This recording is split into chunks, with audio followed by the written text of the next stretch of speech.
नमस्कार विद्यार्थी मित्र हो, मी प्राध्यापक किशोर मंडे, अर्थशास्त्र विभाग प्रमुख डॉक्टर बाबासाहेब आंबेडकर कला वाणिज्य व विज्ञान महाविद्यालय सुरतोली लोहारा। तर आज आपण बी ए प्रथम वर्षाच्या प्रथम सेमिस्टरमध्ये मागणी व मागणी सिद्धांत या अत्यंत महत्त्वपूर्ण प्रकरणाअंतर्गत आजच्या या तासिकेला आपण बाजारपेठेची मागणी ही संकल्पना समजून घेणार आहोत। तर या आधीच्या तासिकेमध्ये आपण जेव्हा या प्रकरणाला सुरुवात केली होती, तर प्रकरणाच्या अगदी सुरुवातीला आपण नेमकं मागणी म्हणजे काय याचा सविस्तरपणे अभ्यास केलेला होता। आपण असं म्हटलं होतं की केवळ एका व्यक्तीची वस्तूबद्दल असणारी इच्छा म्हणजे मागणी असू शकत नाही, तर त्या इच्छेचे रूपांतर जर मागणीमध्ये व्हायचं असेल तर इच्छा, पैसा आणि तो पैसा खर्च करण्याची त्या व्यक्तीची तयारी असायला पाहिजे, तेव्हा खऱ्या अर्थाने त्या इच्छेचे रूपांतर मागणीमध्ये होत असते। त्यानंतर आपण मागणीच्या अर्थाने व्याख्या पाहिल्या होत्या। त्या मागणीच्या अर्थामध्ये असं आपण म्हटलं होतं की मानवाच्या गरजा या अमर्यादित असतात, पण या गरजा आपण पैशाचा आधार घेऊन पूर्ण करू शकतो आणि म्हणूनच त्याला आपण आर्थिक मागणी असं सुद्धा म्हटलेलं होतं।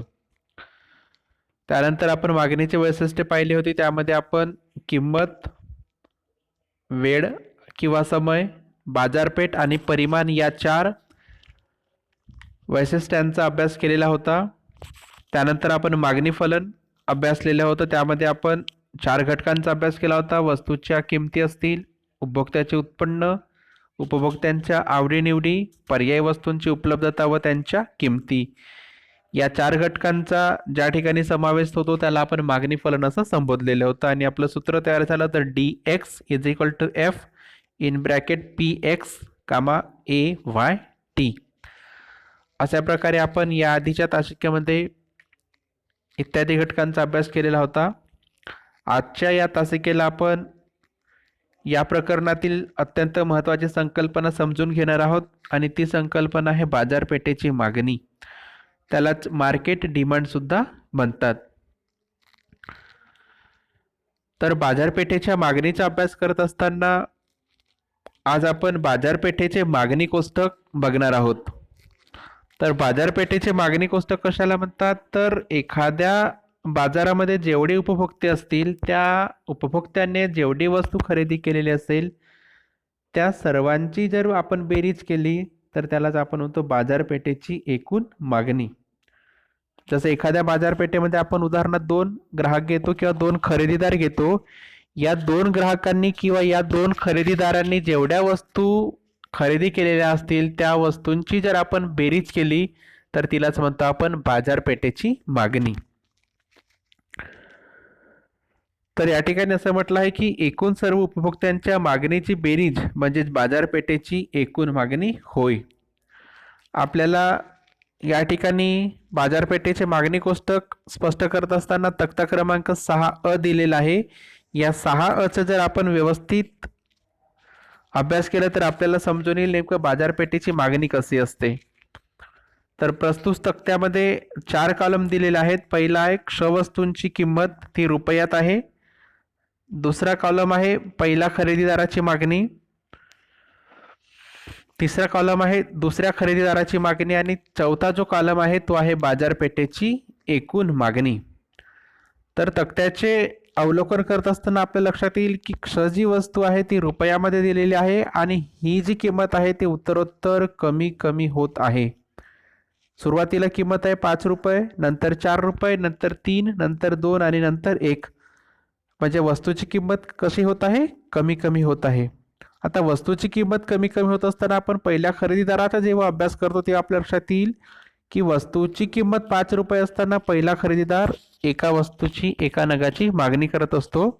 तर वस्तूची किंमत 5 वरून 4 झाली तर आपल्या लक्षात येईल की पहिला खरेदीदार आपली मागणी वाढवत आहे आणि 1 वरून 2, वस्तूची किंमत पुन्हा कमी झाली, 5 वरून किती झाली आता 3 झाली, तर पहिल्या खरेदीदाराची मागणी सुद्धा 3 आहे वस्तूची किंमत 3 रुपये असताना।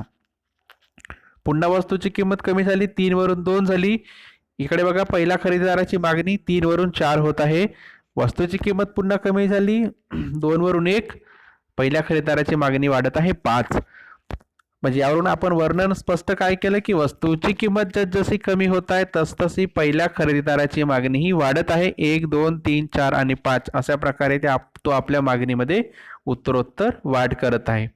आता आपण बघू दुसऱ्या खरेदीदाराची मागणी. तक्त्यामध्ये पहा दुसऱ्या खरेदीदाराची मागणी. वस्तूची किंमत 5 रुपये असताना तो एकही वस्तू खरेदी करत नाही. वस्तूची किंमत 5 वरून जर 4 झाली तर दुसऱ्या खरेदीदाराची मागणी किती होत आहे? एका नगाची. वस्तूची किंमत पुन्हा 4 वरून 3 रुपये झाली म्हणजे 1 रुपयाने कमी झाली. याची मागणी पुन्हा वाढत आहे आणि ती वाढलेली मागणी किती होत आहे? 2 नगाची. वस्तूची किंमत पुन्हा कमी झाली 3 वरून 2. दुसऱ्या खरेदीदाराची मागणी आपल्याला वाढताना दिसत आहे 2 वरून 3. वस्तूची किंमत पुन्हा 5 वरून किती झाली आता? 1 रुपये झाली असेल तर दुसऱ्या खरेदीदाराची मागणी आहे 4 नगांची. म्हणजे दुसरा खरेदीदार पण काय करतो आहे? वस्तूची किंमत जसजशी कमी होत आहे तसतशी तो आपली मागणी वाढवत आहे. शेवटचा कॉलम बघा तक्त्यामधला. बाजारपेठेची मागणी. पहिली किती मागणी आहे? 1. दुसरी आहे 3. आता 3 कशी आली? पहिला खरेदीदार किती वस्तू खरेदी करतो आहे? 4 रुपये वस्तूची किंमत असताना 2 आणि दुसरा खरेदीदार 1 म्हणजे 2 अधिक 1 3. बाजारपेठेची मागणी पुन्हा 5 होत आहे, नंतर 7 होत आहे आणि नंतर 9 होत आहे. बाजारपेठेची मागणी कशी काढली आपण? पहिला खरेदीदार आणि दुसरा खरेदीदार या दोघांची जर आपण बेरीज केली तर आपल्याला बाजारपेठेची मागणी प्राप्त होत असते असं पण म्हटलं होतं. तर बाजारपेठेच्या मागणीच्या सुद्धा आपण अवलोकन केलं तर आपल्या लक्षात काय येईल? बाजारपेठेची मागणी 1, 3, 5, 7 आणि 9 म्हणजे बाजारपेठेची मागणी सुद्धा उत्तरोत्तर वाढत असताना आपल्याला दिसून येते. त्यानंतर आपण बघूयात पहिला खरेदीदार, दुसरा खरेदीदार आणि बाजारपेठेची मागणी या तिघांचं आपण आकृतीद्वारे वर्णन करूया. तर आकृतीमध्ये बघा ज्याला मी अ नाव दिलेलं आहे तर पहिली जी आकृती आहे तिला आपण अ नाव दिलं. या आकृतीवरून आपल्या लक्षात काय येईल की वस्तूची किंमत 5 रुपये असताना पहिला खरेदीदार मागणी करतो 1 नगाची. वस्तूची किंमत 4 रुपये असताना 2 नगाची. वस्तूची किंमत 3 रुपये असताना 3 नगाची. वस्तूची किंमत 2 रुपये असताना 4 नगाची आणि वस्तूची किंमत सर्वात कमी झाली म्हणजे 1 रुपया झाला तर 5 नगाची तो मागणी करत आहे. अशा प्रकारे आपण वस्तूची किंमत OX अक्षावर आणि वस्तूची मागणी OY अक्षावर दाखवलेली आहे. आणि प्रत्येक बिंदूला जर आपण जोडत गेलं तर आपल्याला मागणी वक्र भेटतो आहे.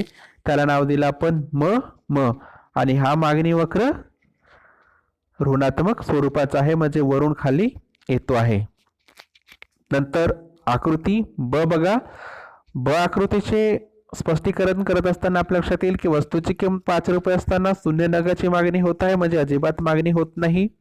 वस्तूची किंमत 4 रुपये असेल तर 1 नगाची मागणी होत आहे. वस्तूची किंमत 3 रुपये असेल तर 2 नगाची.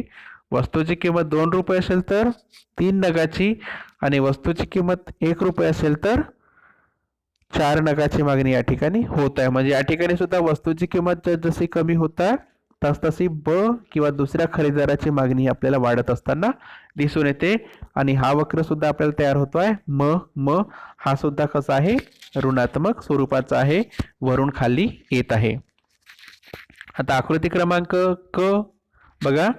आकृती क्रमांक क मध्ये आपण काय दर्शवलंय? बाजारपेठेची मागणी.